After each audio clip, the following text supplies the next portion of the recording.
حضرت ابو ہریرہ رضی اللہ تعالی عنہ نے اپنے آخری وقت میں یہ ہدایت کی کہ اگر میں مر جاؤں تو نبی کریم صلی اللہ علیہ وسلم کی طرح مجھ کو عمامہ اور قمیص پہنانا، اور عرب کے پرانے دستور کے مطابق میری قبر پر نہ خیمہ نصب کرنا اور نہ جنازے کے پیچھے آگ لے کر چلنا، اور جنازہ لے جانے میں جلدی کرنا۔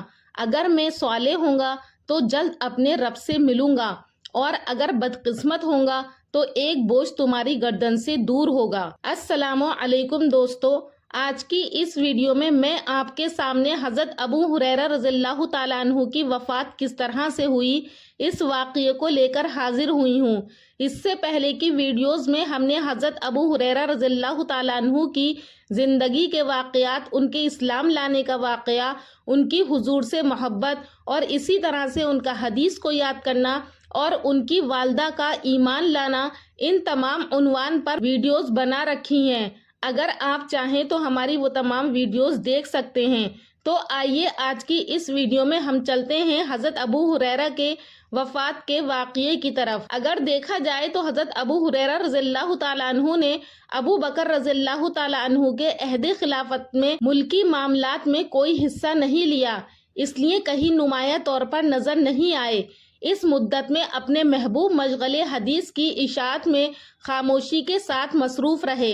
حضرت عمر رضی اللہ تعالیٰ عنہ کے زمانے سے زندگی کا دوسرا دور شروع ہوتا ہے۔ انہوں نے ان کو بحرین کا عامل مقرر کیا۔ اس دن سے ان کا فقر و افلاس ختم ہوا، چنانچہ جب وہاں سے واپس ہوئے تو 10,000 روپے پاس تھے۔ حضرت عمر رضی اللہ تعالیٰ عنہ نے باز پرس کی کہ اتنی رقم کہاں سے ملی، تو عرض کیا کہ گھوڑیوں کے بچوں، عطیوں اور غلاموں کے ٹیکس سے، تحقیقات سے ان کا بیان صحیح نکلا۔ تو حضرت عمر بن خطاب نے دوبارہ ان کو عہدے پر واپس کرنا چاہا، مگر انہوں نے انکار کر دیا۔ حضرت عمر رضی اللہ تعالیٰ عنہ نے پوچھا کہ تم کو امارت قبول کرنے میں کیوں عذر ہے؟ اس کی خواہش تو بہت سے لوگوں نے کی ہے جو تم سے افضل تھے۔ عرض کیا وہ اولو العزم لوگ تھے، میں بیچارہ ابو ہریرہ امیمہ کا بیٹا ہوں۔ میں 3 باتوں سے ڈرتا ہوں، ایک یہ کہ بغیر علم کے کچھ کہوں، دوسرے یہ کہ بغیر حجت شرعی کے فیصلہ کروں، تیسرے یہ کہ مارا جاؤں، میری آبرو ریزی کی جائے اور میرا مال چھینا جائے۔ پھر اس کے بعد حضرت عثمان رضی اللہ تعالیٰ عنہ کے عہد خلافت خاموشی میں بسر کیا۔ البتہ آخر میں حضرت عثمان بن عفان رضی اللہ تعالیٰ عنہ کے محصور ہونے کے بعد لوگوں کو ان کی آمد اور اعانت پر آمادہ کرتے تھے، اور محاصرے کی حالت میں حضرت عثمان بن عفان کے گھر میں موجود تھے۔ کچھ اور لوگ بھی تھے۔ ان سب کو خطاب کر کے کہا کہ میں نے نبی کریم صلی اللہ علیہ وسلم سے سنا ہے کہ تم لوگ میرے بعد فتنے اور اختلاف میں مبتلا ہو گئے۔ لوگوں نے پوچھا یا رسول اللہ اس وقت ہمارا کیا طرز عمل ہونا چاہیے؟ تو آپ نے فرمایا کہ تم کو امین اور اس کے حامیوں کے ساتھ ہونا چاہیے۔ حضرت ابو ہریرہ کا اس سے حضرت عثمان غنی کی طرف اشارہ مقصود تھا۔ حضرت عثمان رضی اللہ تعالیٰ عنہ کے محاصرے تک حضرت ابو ہریرہ کا پتہ چلتا ہے۔ اس کے بعد آپ جنگ جمل اور جنگ صفین وغیرہ میں کہیں نظر نہیں آتے۔ اس کا سبب یہ ہے کہ اس فتنہ عام کے زمانے میں اکثر محتاط صحابہ رضی اللہ تعالی عنہم اجمعین گوشہ نشین ہو گئے تھے۔ بہتوں نے تو آبادی چھوڑ کر بادہ نشینی اختیار کر لی تھی۔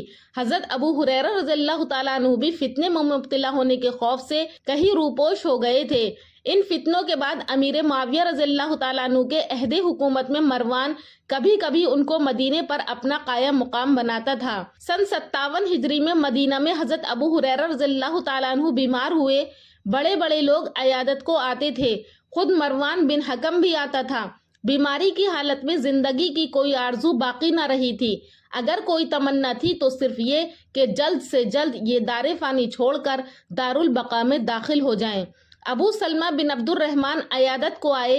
رواج کے مطابق ان کی صحت کے لیے دعا کی تو حضرت ابو ہریرہ نے کہا کہ خدایا اب دنیا میں نہ لوٹا۔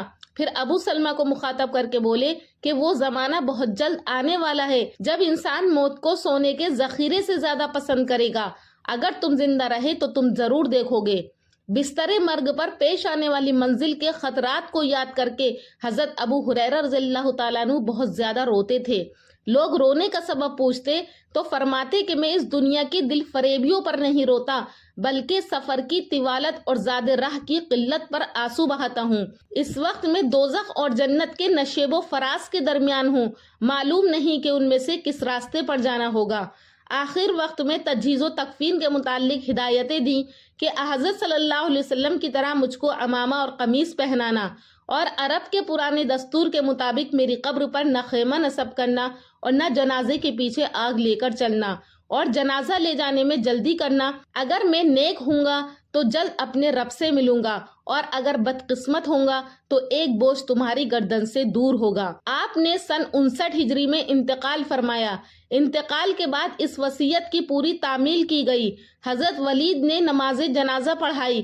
اکابر صحابہ میں حضرت ابن عمر، ابو سعید خدری رضی اللہ تعالی عنہم موجود تھے۔ نماز کے بعد حضرت عثمان بن عفان رضی اللہ تعالی عنہ کے صاحبزادوں نے کندھا دے کر جنت البقیع پہنچایا اور مہاجرین کے گور غریبہ میں اس مخزن علم کو سپرد خاک کیا۔ انا للہ و انا الیہ راجعون۔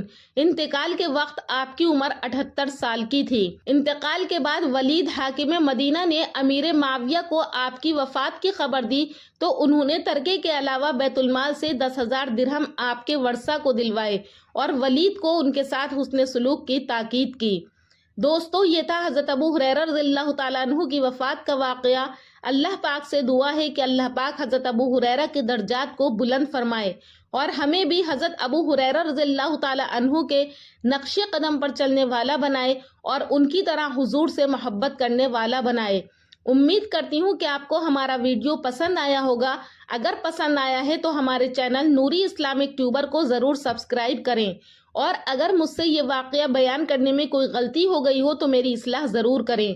انشاءاللہ پھر ملاقات کروں گی ایک اور اچھے ٹاپک کے ساتھ اگلی ویڈیو میں۔ تب تک کے لیے اللہ حافظ۔